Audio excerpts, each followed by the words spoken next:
പ്രായപൂർത്തിയാകാത്ത പെൺകുട്ടിയെ പീഡിപ്പിച്ച കേസിൽ ഒരാളെ കൂടി പോലീസ് അറസ്റ്റ് ചെയ്തു.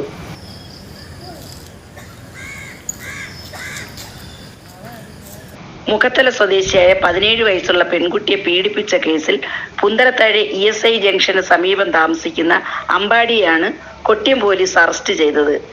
ഇന്നലെ രാവിലെ സ്കൂളിൽ പോയ വിദ്യാർത്ഥിനിയെ സ്കൂളിൽ ചെന്നില്ല എന്ന് പറഞ്ഞുകൊണ്ട് അധ്യാപകർ വീട്ടിലറിയിക്കുകയും തുടർന്ന് രക്ഷിതാക്കൾ അന്വേഷിച്ചതിനെ തുടർന്ന് മുഖത്തല ESI ജംഗ്ഷനിൽ താമസിക്കുന്ന അമ്പാടി വീട്ടിലേക്ക് കൂട്ടിക്കൊണ്ടുപോയി പീഡിപ്പിച്ചതായും വിവരം ലഭിച്ചു. തുടർന്ന് രക്ഷിതാക്കൾ കൊട്ടിയം പോലീസിൽ വിവരം അറിയിച്ചതിനെ തുടർന്ന് SHO അനൂപിന്റെ നേതൃത്വത്തിൽ അന്വേഷണം നടത്തുകയും കൊട്ടിയം SI നിതിൻ നളന്റെ നേതൃത്വത്തിൽ പ്രതിയെ അറസ്റ്റ് ചെയ്യുകയും ആയിരുന്നു.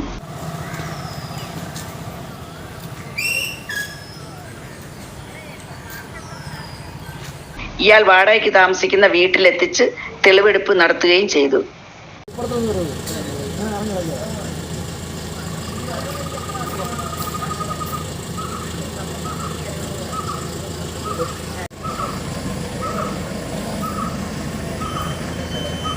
ന്യൂസ് കേരളം 24.